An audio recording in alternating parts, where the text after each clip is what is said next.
ఛత్తీస్గఢ్ రాష్ట్రంలో మరోసారి భారీ ఎన్కౌంటర్ చోటు చేసుకుంది. కాల్పులో సుమారుగా 31 మంది మావోయిస్టు మృతి చెందారు. మరొకరిద్దరి భద్రతా బలగాలకు కూడా చాలా తీవ్రంగా గాయాలైపోయి వారు కూడా మరణించినట్టు తెలుస్తోంది. సో ఇంతవరకు జరిగినటువంటి ఈ సంవత్సరంలో 2025 ఈ సంవత్సరంలో అతిపెద్ద భారీ ఎన్కౌంటర్ ఇది. 31 మందిని హతమార్చారు భద్రతా బలగాలు. 31 మంది మావోయిస్టులందరికీ కూడా వారి మృతదేహాల్ని మనం చూడొచ్చు. ఆర్టీవీ స్క్రీన్ పైన అన్నిటిని కూడా సీల్ కవర్ లో ప్యాక్ చేసి ఆ భద్రతా బలగాల క్యాంప్ ఆఫీసులో క్యాంపుకు సంబంధించి ఏర్పాటు చేసినటువంటి ఆ గుడారంలో ఆ మృతదేహాలను ఉంచారు. 31 మంది మావోయిస్టులు మృతి చెందినట్టు తెలుస్తోంది. దాంట్లో చాలా కీలకమైన వ్యక్తులు ఉంటారనేది ఒక సమాచారం అంతోంది. సో ఇప్పటివరకు 2025 జనవరి 1 నుంచి మొదలుకుంటే ఇప్పటివరకు జరిగినటువంటి ఈ వరుస ఎన్కౌంటర్లో అతిపెద్ద ఎన్కౌంటర్ ఇదే. 31 మంది మావోయిస్టులు హతమార్చడం మొదటిసారిగా మనం చూడొచ్చు. సో ఇక ఛత్తీస్గఢ్ బీజాపూర్ అడవులు దండకారణ్యం దద్దరులతోంది. బాంబుల మొత్తం పెద్ద ఎత్తున అక్కడ అలజడి రేపున పరిస్థితి కనబడుతోంది. డెడ్ బాడీలని ప్రస్తుతం హెలికాప్టర్ ద్వారా తరలిస్తున్నట్టు తెలుస్తోంది. బీజాపూర్ జిల్లా హెడ్ క్వార్టర్ కి మృతదేహాలు చేరుకున్నాయి. ఎన్కౌంటర్ లో తెలంగాణ చెందిన వారు ఉన్నారు ఎవరైనా అనేది కూడా ఒక క్వశ్చన్ గా రేస్ అవుతోంది. ఇప్పటివరకు మనం నెలవారీగా జనవరిలో ఫిబ్రవరిలో ఎవరెవరు మరణించారు ఏంటి అని ఒకసారి లెక్కలుగా పరిశీలించే ముందు అమిత్ షా ట్వీట్ చూద్దాం. ఒకసారి అమిత్ షా ట్వీట్ చేశారు. ఇప్పటివరకు మేము నక్సల్ రహిత భారతదేశాన్ని సాధించడంలో ఒక బిగ్ సక్సెస్ ని సాధించామంటూ ఆయన ట్వీట్ చేశారు. మీరు చూడొచ్చు ఆర్టీవీ స్క్రీన్ పైన. नक्सल मुक्त भारत बनाने की दिशा में सुरक्षा बलों ने छत्तीसगढ़ के बीजापुर में बड़ी सफलता हासिल की है. ఇప్పటివరకు నక్సల్ రహిత భారతదేశాన్ని చేయడంలో ఛత్తీస్గఢ్ బీజాపూర్ అడవుల్లో ఒక సక్సెస్ ని సాధించామని చెప్పి ఆయన ట్వీట్ ని మొదలు పెడితే ఇక పిమ్మట భద్రతా బలగాల్ని ఇద్దరు మరణించారు. 31 మంది మావోయిస్టులు మరణించారు. చాలా పెద్ద మొత్తంలో వారి నుంచి గన్స్ ని స్వాధీనం చేసుకున్నాము. వారి నుంచి మారణ ఆయుధాలని స్వాధీనం చేసుకున్నాము. ఇకపైన ఎవరు కూడా నక్సలైట్ల ద్వారా ప్రాణాలు కోల్పోవడానికి సహించం. మేము మార్చి 31, 2026 కల్లా పూర్తిగా నక్సలిజాన్ని అంతం చేస్తామని ఆయన చెప్పుకొచ్చారు. ఒకసారి మనం 2025 నుంచి మొదలుకుంటే ఇప్పటివరకు జనవరి 4న ఒకసారి ఇటువంటి ఘటన చోటు చేసుకుంది. ఇటువంటి రకంగానే ఎన్కౌంటర్ జరిగింది. అప్పుడు 5గురు మావోయిస్టులు మృతి చెందారు. ఇక జనవరి 9న సుక్మా బీజాపూర్ బార్డర్లో కూడా ఎన్కౌంటర్ జరిగింది. అప్పుడు 3 మరణించారు. జనవరి 12న బీజాపూర్లో మరోసారి ఎన్కౌంటర్ చోటు చేసుకుంది. కుంబింగ్ జరిగింది. దాంట్లో 5గురు మరణించారు మావోయిస్టులు. జనవరి 16న బీజాపూర్లోనే 18 మంది మరణించారు. జనవరి 20న గరియాబంద్లో 16 మంది మరణించారు. సుమారుగా జనవరిలోనే 5 సార్లు ఎన్కౌంటర్ జరిగింది. ఎన్కౌంటర్లో సుమారుగా జనవరిలోనే 40 మందికి పైగా మరణించారు. ఇక ఫిబ్రవరి 2వ తేదీన మరోసారి ఎన్కౌంటర్ జరిగింది. ఎన్కౌంటర్లో గరియాబంద్లో 8 మంది మరణిస్తే నిన్న ఫిబ్రవరి 9 శనివారం రోజు నుంచి ఫిబ్రవరి 9 అంటే ఆదివారం శనివారం రాత్రి 8 గంటల నుంచి ఆదివారం మధ్యాహ్నం 12 గంటల వరకు కూడా 16 గంటల పాటుగా ఈ ఆపరేషన్ కొనసాగింది. ఈ ఆపరేషన్లో 31 మంది మావోయిస్టులు మరణించినట్టుగా తెలుస్తోంది. సో మొత్తం మీద జనవరి 1 నుంచి ఫిబ్రవరి 10వ తేదీ ఈ రోజు వరకు ఈ 40 రోజుల్లో 92 మంది మావోయిస్టులు మరణించారు. ఎన్కౌంటర్లో 92 మంది మరణించినట్టు తెలుస్తోంది. ఇది చాలా పెద్ద ఎదురు దెబ్బ అని చెప్పొచ్చు. మావోయిస్టులకి చాలా పెద్ద కోలుకోలేని దెబ్బ ఈ 92 మంది మరణించడం అనేది.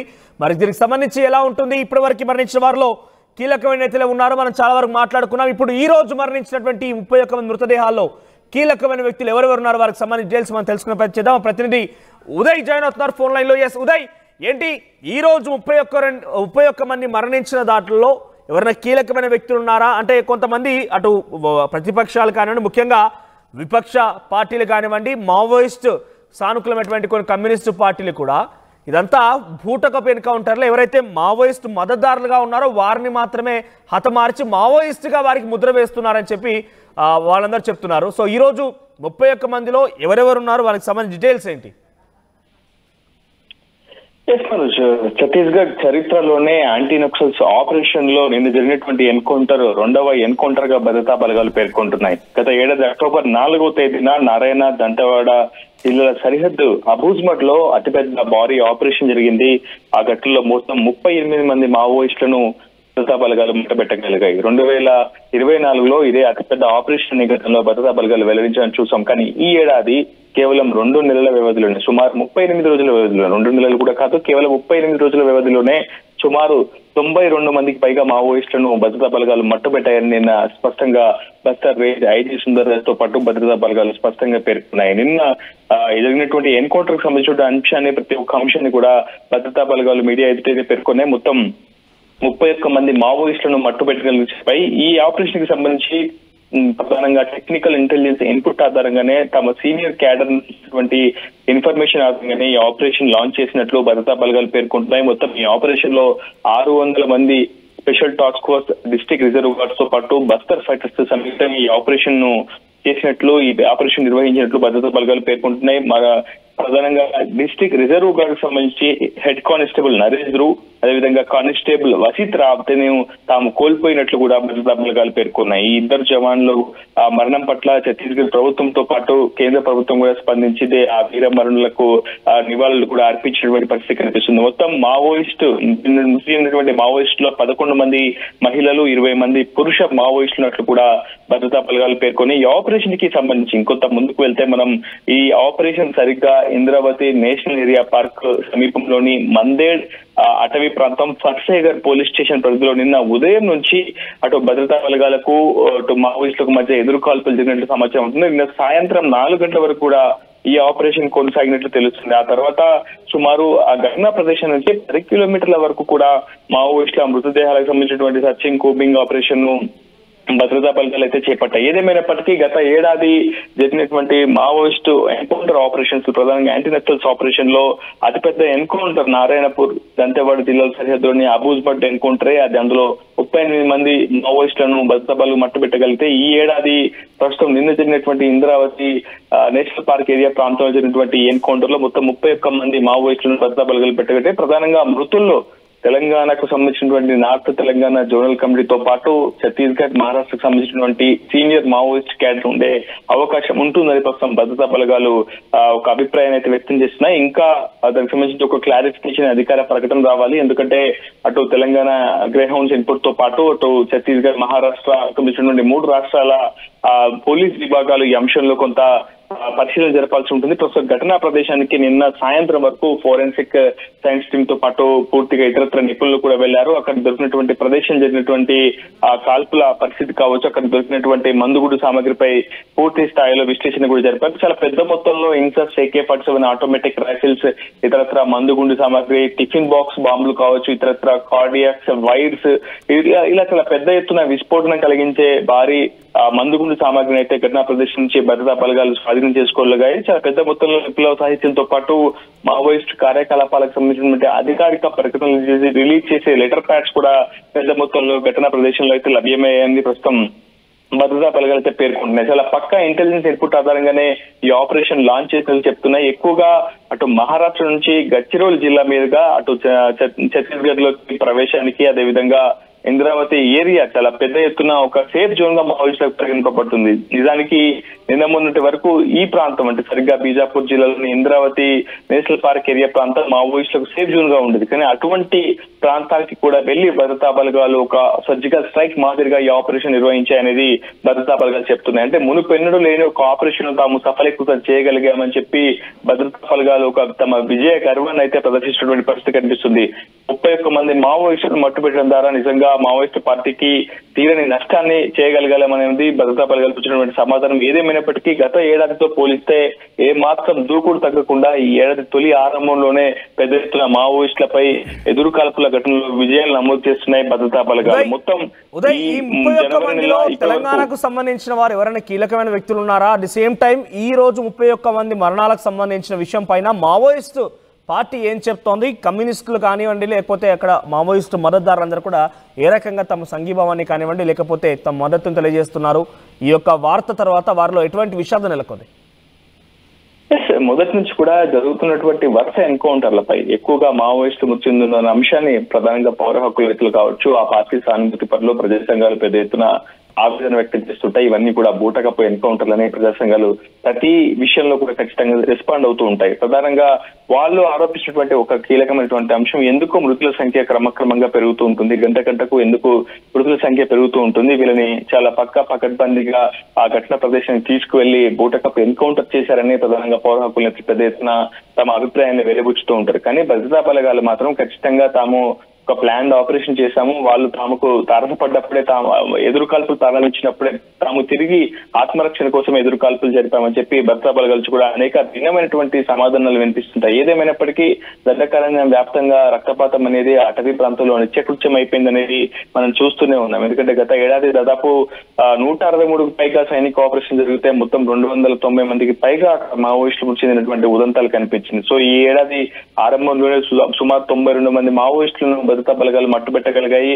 గతంలో డిఆర్జీ జవాన్లు కూడా 11 మంది చనిపోయారు. ఆ తర్వాత నిన్న కూడా ఒక హెడ్ కానిస్టేబుల్, ఒక కానిస్టేబుల్, డిస్ట్రిక్ట్ రిజర్వ్ గా సంబంధించినటువంటి విభాగానికి సంబంధించినటువంటి 2 కానిస్టేబుల్ చనిపోయారు. ఏదేమైనప్పటికీ అక్కడ పూర్తి స్థాయిలో మృతుల సంఖ్య క్రమక్రమంగా పెరుగుతుంది. అటు యాంటీ నక్సల్స్ ఆపరేషన్ పేరిట ప్రభుత్వం కావచ్చు, అదేవిధంగా మావోయిస్టు కార్యకలాపాలను వేగవంతం చేసే నేపథ్యంలో పీపుల్స్ లిబరేషన్ గెరిల్లా ఆర్మీ కావచ్చు చాలా దూకుడుగా పరస్పరం కాల్పులకు తెగబడుతున్నటువంటి పరిస్థితి కనిపిస్తుంది. ఏదేమైనప్పటికీ ఈ రోజు మధ్యాహ్నం కల్లా మావోయిస్టు మృతుల సంఖ్యకు సంబంధించినటువంటి అంశంలో ఒక క్లారిటీతో పాటు అదే ప్రధానంగా ఎవరెవరు చనిపోయారు, ఎవరెవరి మీద ఎంత నజరాన ప్రకటించి ఉంది, ఎవరెవరు ఏ విధ్వంసకర ఘటనలో పాల్గొన్నారు మృతి చెందినటువంటి మావోయిస్టు అనే అంశంపై ఒక క్లారిటీ వచ్చే అవకాశం ఉంది మనోజ్. రైట్ ఉదయ్. సో మొత్తం మీద ఈ రోజు జరిగిన ఎన్కౌంటర్లో 31 మంది మరణించారు. సుమారుగా 2 భద్రతా బలగాలకు సంబంధించిన వారు మరణించినట్టు తెలుస్తోంది. సో ఈ 31 మంది ఎవరైనా కీలకమైన వ్యక్తులు ఉన్నారని ఇప్పుడు ప్రధాన ప్రశ్న. సో వారికి సంబంధించిన డీటెయిల్స్ రావాల్సి ఉంది. ఇక అటు కమ్యూనిస్టు పార్టీలు కానివ్వండి, వారికి మద్దతుగా ఉన్నటువంటి కొన్ని విపక్షాలు కానివ్వండి, ఈ యొక్క ఎన్కౌంటర్ల పైన బూటకపు ఎన్కౌంటర్లు కావాలని వారందరినీ టార్గెట్ చేసి వారందరినీ కూడా ఒక ప్రత్యేక ప్రాంతాన్ని తీసుకువెళ్ళి ఆ రకంగా చంపేశారని చెప్తున్నారు.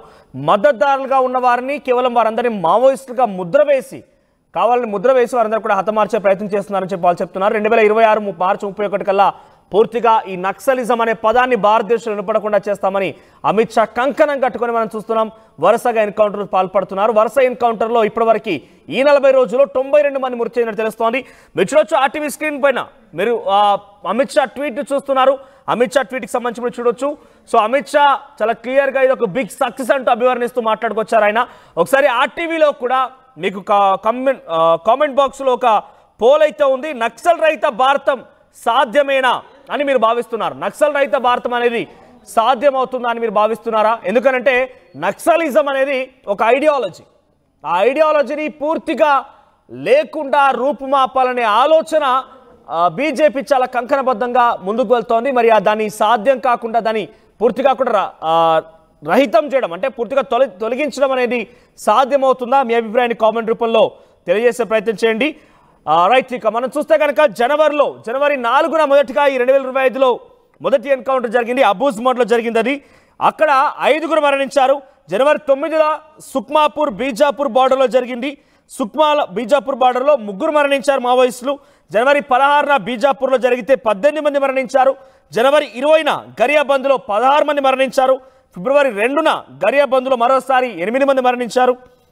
ఫిబ్రవరి 9న అంటే మొన్న బీజాపూర్లో 31 మంది. సో ఈ రోజు జరిగినటువంటి ఘటన అతిపెద్దది ఈ సంవత్సరంలో. సో గతంలో కూడా జరిగింది, 38 మంది మరణించారు. 2024లో కూడా అక్టోబర్ జరిగినటువంటి ఆ ఎన్కౌంటర్లో కూడా 38 మంది మరణించారు. కానీ ఈ రోజు జరిగినటువంటి ఈ ఘటనలో 31 మంది. ఈ 2025లో ఇదే హైయెస్ట్ ఇప్పటివరకు. సో 40 రోజుల్లోనే 92 మంది మరణించారు. సో దాంట్లో మనం ఏ రోజు ఎటువంటి విధంగా జరిగిందో చూసాం. సో ఇప్పటివరకు అయితే జరిగిన దాంట్లో ఇదే అతిపెద్ద ఎన్కౌంటర్. దీంట్లో ఎవరైనా తెలంగాణ వారు ఉన్నారా అనేది ఒక కీలకంగా మారిన అంశం అయితే. సో మనం చూడవచ్చు అక్కడ హెలికాప్టర్కి సంబంధించిన విజువల్స్ కూడా చూస్తున్నాం. సెకండ్ బాక్స్లో ఆ మృతదేహాలన్నింటి కూడా హెలికాప్టర్ సహాయంతో అడవిలోంచి బయటకు తీసుకొస్తున్నారు. అయితే ఈ రోజు మరణించిన వారిలో ఒకసారి మన డీటెయిల్స్గా వెళ్తే 20 మంది పురుషులు ఉన్నారు, 11 మంది మహిళలు ఉన్నారు. మొత్తం మీద 31 మంది మరణించారు. దాంట్లో ఇంద్రావతి నేషనల్ పార్క్ ప్రాంతంలో ఈ ఘటన జరిగింది. సో భారీగా ఆయుధాలని, పేలుడు పదార్థాలని స్వాధీనం చేసుకున్నారు పోలీసులు కూడా. సో 65 మందికి పైగా మావోయిస్టులు సమావేశమయ్యారని చెప్పి పక్కాగా పోలీసులకు సమాచారం అందింతో శనివారం సాయంత్రం 8 గంటల సమయంలో ఈ ఆపరేషన్ స్టార్ట్ అయింది. ఈ ఆపరేషన్ సుమారుగా 16 గంటల పాటు కొనసాగించారు. శనివారం రాత్రి 8 గంటలకు ప్రారంభమైనటువంటి ఈ ఆపరేషన్ ఆదివారం మధ్యాహ్నం 12 గంటలకి ముగిసింది. దీంట్లో 65 మంది సమావేశమయ్యారని పక్కాగా సమాచారం వెళ్ళినటువంటి పోలీస్ భద్రతా బలగాలు 31 మందిని అంతమొందించగలిగాయి. మిగిలినవారంతా కూడా అక్కడి నుంచి వెళ్ళిపోయినట్టు తెలుస్తోంది. సో చాలా ఆసక్తి రేపుతోంది ఈ వరుస ఎన్కౌంటర్లకు సంబంధించిన అంశం పైన. మావోయిస్టు సంఘాలు కూడా చాలా తీవ్రమైనటువంటి ఆందోళన వ్యక్తం చేస్తున్నాయి, ఆవేదన వ్యక్తం చేస్తున్నాయి. మరి ఈ రోజు 31 మంది అంటే ఈ సంవత్సరంలో ఈ ఏడాదిలో ఇదే హైయెస్ట్, ఇంకా కూడా కొనసాగిస్తాం. మార్చి 31, 2026 కల్లా పూర్తిగా అంతమొందిస్తామని అమిత్ షా చెప్తున్న నేపథ్యంలో అటు మావోయిస్ట్ సంఘాల నుంచి కానీ విపక్షాల నుంచి కానివ్వండి ఎటువంటి ప్రతిస్పందన వస్తుందో చూడాలి. మరి जैसे देख पा रहे हैं शाहपुर जिले का जिसकी तस्वीर पहली बार टीवी स्क्रीन पे देखें। जैसे देख पा रहे हैं शाहपुर जिले का जिसकी तस्वीर पहली बार टीवी स्क्रीन पे देखें। जैसे देख पा रहे हैं शाहपुर जिले का जिसकी तस्वीर पहली बार टीवी स्क्रीन पे देखें। जैसे देख पा रहे हैं कानूनी सीपी महोदय संगठन के कैडर्स की उपस्थिति का आसूचना के आधार पर बीजापुर से डीआरजी, एसटीएफ, बस्तर फाइटर एवं अन्य सभी बल के संयुक्त पार्टी अभियान के लिए रवाना किए गए थे। अभियान के दौरान आज दिनांक 9 फरवरी को प्रातः 8 बजे से अनेक बार माओवादी एवं सुरक्षा बल के बीच में मुठभेड़ हुई। मुठभेड़ के उपरांत इलाका का सर्चिंग में कुल 31 माओवादियों का डेड बॉडी रिकवर किए गए थे। उसमें 11 महिला माओवादियों का डेड बॉडी भी शामिल है और इलाका में सर्चिंग में AK-47, INSAS, SLR 303 rocket launcher जो माओवादी द्वारा निर्मित किए थे और BGL लॉन्चर सेल्स एवं काफी बड़ी संख्या में अन्य जो आर्म्स अम्युनिशन भी बरामद किए गए।